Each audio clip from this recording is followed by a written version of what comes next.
மருத்துவர் ராமதாஸால் தொடங்கப்பட்ட பாட்டாளி மக்கள் கட்சியில் கடந்த 4-5 மாதங்களாகவே அவருக்கும் அவரது மகனும் கட்சியின் தலைவராக இருந்த அன்புமணிக்கும் இடையே மோதல் ஏற்பட்டு தைலாபுர வட்டாரமே பரபரப்பாக இருந்து கொண்டிருக்கிறது. பாஜகவுடன் கூட்டணி, திமுகவிற்கு அன்புமணி ஆதரவு போன்ற பல்வேறு காரணங்களால் அப்பா மகன் இடையே சற்று முரண்பாடு ஏற்பட்டதாக கூறப்படுகிறது.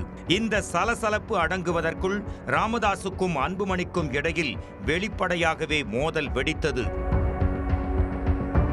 கடந்த ஆண்டு டிசம்பர் மாதம் பாமக பொதுக்குழு கூட்டம் புதுச்சேரியில் நடைபெற்ற நிலையில் கட்சியின் இளைஞரணி தலைவராக தனது மகள் காந்திமதியின் மகனான முகுந்தன் பரசுராமனை நியமிப்பதாகவும் அவர் அன்புமணிக்கு உதவியாக இருப்பார் என்றும் மேடையில் ராமதாஸ் அறிவித்தார்.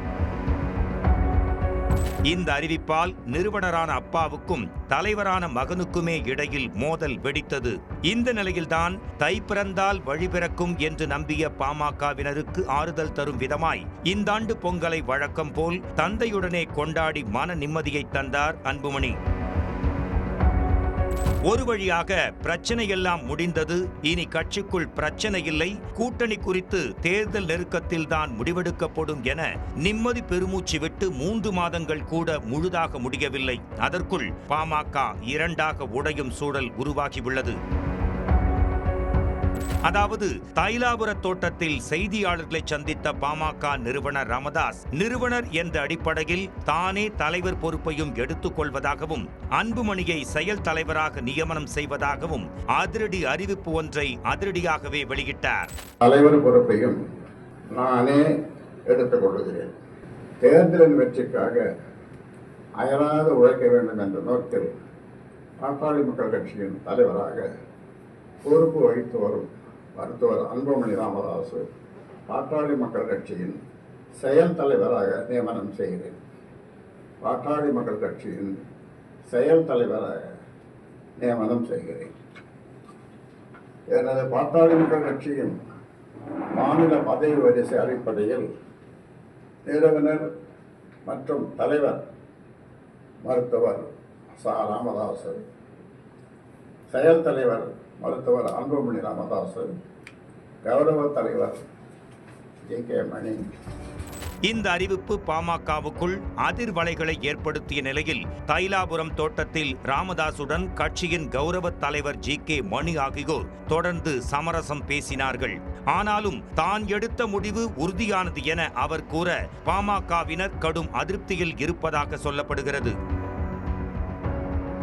இந்த நிலையில் ராமதாஸ் அறிவிப்பு பற்றி அன்புமணி நடத்திய ஆலோசனையில் பாட்டாளி மக்கள் கட்சியின் சட்ட விதிகளின்படி தலைவருக்குத்தான் அதிகாரம் உண்டு என்றும், ஆனால் அந்த தலைவர் பதவியை மாற்றுவதற்கு நிர்வாக குழு, பொதுக்குழு முடிவெடுக்க வேண்டும் என்றும் ஆலோசிக்கப்பட்டதாக கூறப்படுகிறது.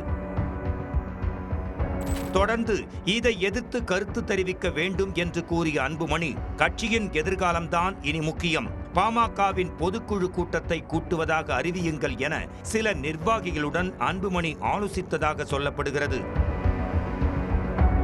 மறுபக்கம் ராமதாசுடனான சீனியர்களின் பேச்சுவார்த்தை பலனளிக்கவில்லை என்பதால் நான் பொதுக்குழுவால் தேர்ந்தெடுக்கப்பட்ட தலைவர் என்பதை அழுத்தமாக சுட்டிக்காட்டி அறிக்கை ஒன்றை வெளியிட்டார் அன்புமணி ராமதாஸ்.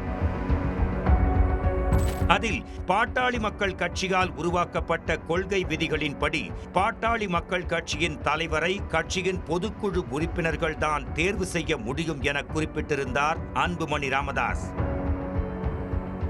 மேலும் கட்சியின் தலைவராக நான் முறைப்படி பொதுக்குழு உறுப்பினர்களால் தேர்ந்தெடுக்கப்பட்டு அதை தேர்தல் ஆணையமும் அங்கீகரித்திருக்கும் நிலையில் பாட்டாளி மக்கள் கட்சியின் தலைவராக நான் தொடர்ந்து செயல்படுவேன் என அன்புமணி ராமதாஸ் தெரிவித்திருக்கிறார். இப்படி அப்பா மகனுக்குள் ஏற்பட்டிருக்கும் மோதலை கட்சி ரீதியாகவே முடிவு கட்ட பொதுக்குழு உறுப்பினர்கள் திட்டமிட்டுள்ளதாக கூறப்படுகிறது. அதாவது விரைவிலேயே இந்த ஆண்டிற்கான பாமக பொதுக்குழுவை கூட்டி கட்சியின் தலைவரை அறிவிக்கலாம் என முடிவு செய்திருப்பதாகவும், தற்போதைய சூழலில் பொதுக்குழு உறுப்பினர்களில் பாதிக்கும் மேற்பட்டோர் அன்புமணிக்கு ஆதரவான மனநிலையில் இருப்பதாகவும் தைலாபுர வட்டாரங்கள் கூறுகின்றன. பொதுக்குழுவை கூட்ட பாமக தலைமை குழு முடிவு செய்திருக்கும் நிலையில் மாமல்லபுரத்தில் இடத்தை தேர்ந்தெடுக்கும் பணிகள் தீவிரமாக நடைபெற்று வருகிறதாம். விரைவிலேயே பாமக பொதுக்குழு கூட்டம் கூடி அன்புமணியே தலைவராக அறிவிக்கப்படும் பட்சத்தில் ராமதாஸின் அடுத்த கட்ட நகர்வுகள் என்னவாக இருக்கும்? பொறுத்திருந்துதான் அதனை பார்க்க வேண்டும்.